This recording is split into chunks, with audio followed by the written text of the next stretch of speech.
Hey guys, welcome to மணி அடிச்சா சோறு. இன்னைக்கு நம்ம அடுத்த வீடியோ என்ன பார்க்க போறோம் அப்படின்னா சாம்பார், கல்யாண வீட்டு சாம்பார்.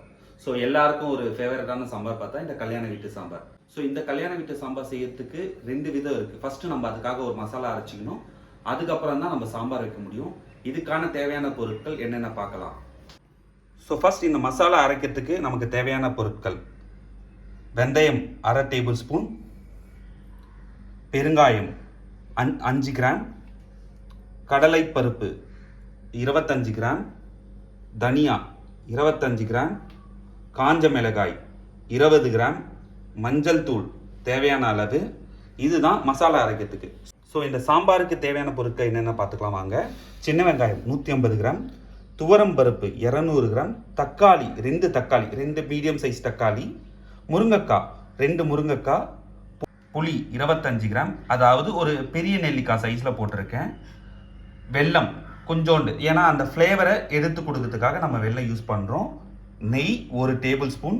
ஸோ எண்ணெய் தேவையான அளவு. ஸோ நான் யூஸ் பண்ணுற எண்ணெய் பார்த்தீங்கன்னா நல்லெண்ணெயில் செஞ்சால் தான் இந்த சாம்பார் ரொம்ப நல்லாயிருக்கும். நீங்கள் வேணும்னா கூட சன்ஃப்ளவர் ஆயிலில் செஞ்சுக்கலாம். ஸோ இப்போ அடுத்து என்ன பண்ணணும் அப்படின்னா, இந்த துவரம் பருப்பை நம்ம நல்லா அலசி நல்லா வேக வச்சு எடுத்துக்கணும். இதுதான் நம்மளோட ஃபர்ஸ்ட் ப்ரிப்பரேஷன்.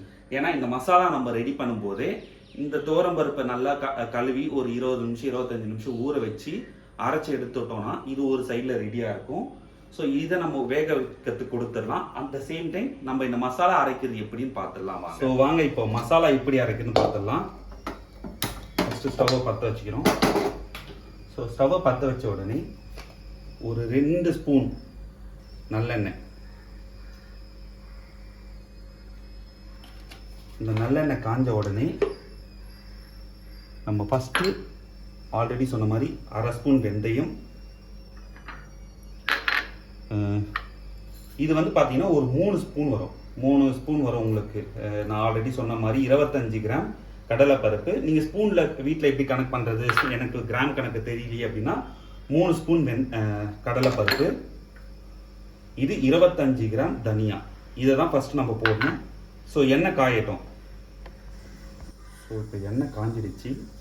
வெந்தயம் போட்டுடலாம். வெந்தயம் ரொம்ப பொரியக்கூடாது. வெந்தயம் போட்ட கையோட கடலைப்பருப்பு, தனியா இப்போ சிம்மில் வச்சுக்கோங்க கொஞ்ச நேரத்துக்கு, ஏன்னா ரொம்ப கரிஞ்சிடும் இல்லைன்னா. ஸோ இது வந்து இதோட கலர் மாறி அதுலேருந்து ஒரு ஃப்ளேவர் அரோமா வரும். இந்த தனியாக்கான ஒரு ஃப்ளேவர் வரும். அது வர வரைக்கும் நீங்கள் வதக்கணும்.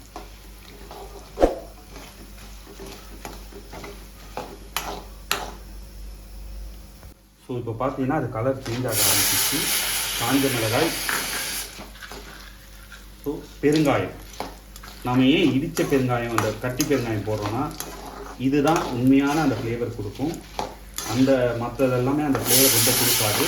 இதை லைட்டாக போட்டு ஒரு வதக்கிட்டு ஆஃப் பண்ணிடலாம். அந்த சூட்டிலே இது எல்லாமே வதங்கிடும். ஸோ இது வதங்கிறதுக்கான பக்குவம் இதுதான். ஸோ ஆஃப் பண்ணியாச்சு. இது இந்த சூட்டிலே இது வதங்கும் போது இது கூட ஒரு 7-8 நம்பர் சின்ன வெங்காயம்.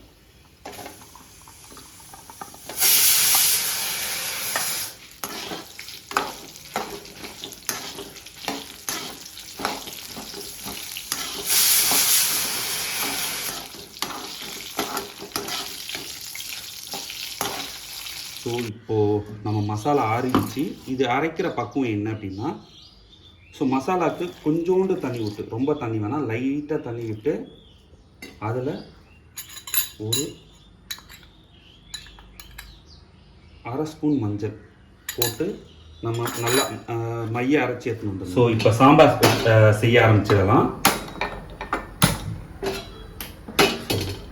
ஃபஸ்ட்டு ஒரு ஆல்ரெடி சொன்ன மாதிரி ஒரு 2 ஸ்பூன், 1.5லேருந்து 2 ஸ்பூன் நல்லெண்ணெய்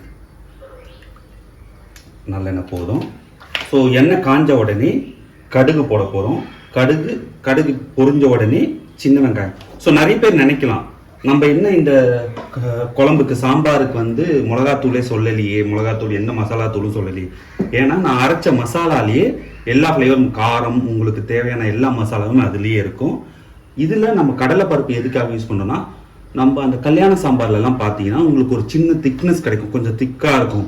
யூஸ்வலாக வீட்டில் செய்கிற சாம்பார்லாம் பார்த்தீங்கன்னா ஒன்று பருப்பு டால் மாதிரி இருக்கும், இல்லைன்னா ரொம்ப தண்ணியாக இருக்கும். இந்த கல்யாண சாம்பார் திக்காக இருக்கிறது ஒரே காரணம் அதில் போகிற அந்த கடலைப்பருப்பு, அது அந்த சாம்பாருக்கு ஒரு சின்ன திக்னஸ் கொடுக்கும். அண்ட் வெல்லம் எதுக்காகனா அந்த ஸ்வீட்டை என்ஹான்ஸ் பண்ணும், அந்த டேஸ்ட்டை என்ஹான்ஸ் பண்ணுறதுக்காக தான். ஸோ இங்கே நான் முருங்காய் போடுறேன். முருங்காய் இல்லாமல் உங்களுக்கு என்ன காய்கறி வேணாலுமே இதில் போட்டுக்கலாம். ஸோ எண்ணெய் பார்த்தீங்கன்னா காஞ்சிட்ருக்கு. ஸோ எண்ணெய் காஞ்ச உடனே நம்ம கடுகு போட போகிறோம். கடுகு பொரிஞ்ச உடனே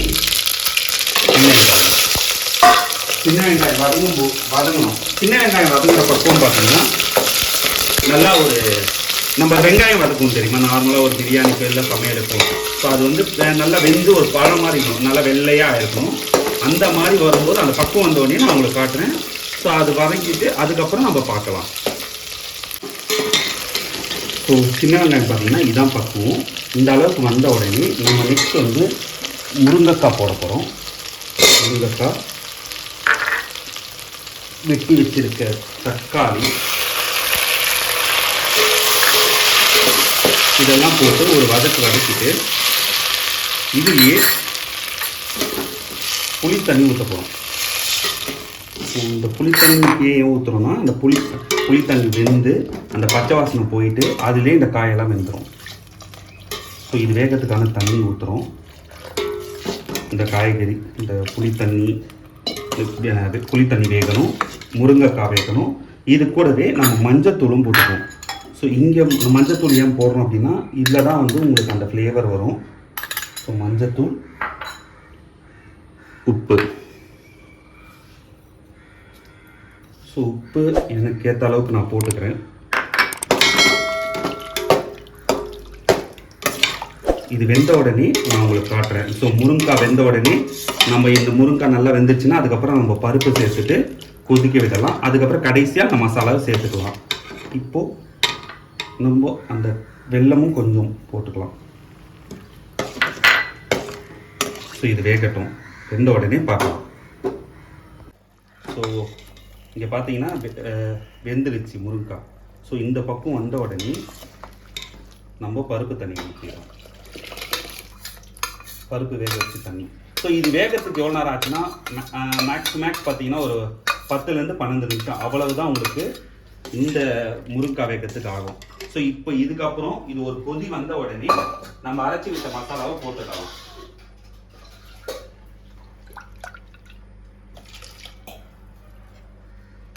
பருப்பு ஊற்றியாச்சு. இப்போ இது நல்லா கொதிக்கட்டும். கொதிச்ச உடனே நம்ம அரைச்சி வச்சிருக்க மசாலாவை போட்டு அதுக்கப்புறம் கொதிச்ச உடனே கொத்தமல்லி போட்டு இறக்கிடலாம். இவ்வளவு தான் அரைச்சிக்கிட்ட சாம்பார். ஸோ கொதிக்கட்டும், அதுக்கப்புறம் பார்க்கலாம் வாங்க. ஸோ பருப்பு பார்த்தீங்கன்னா நல்லா கொதிச்சிருச்சு. ஸோ இப்போ இந்த மசாலாவை நம்ம போட்டுடலாம்.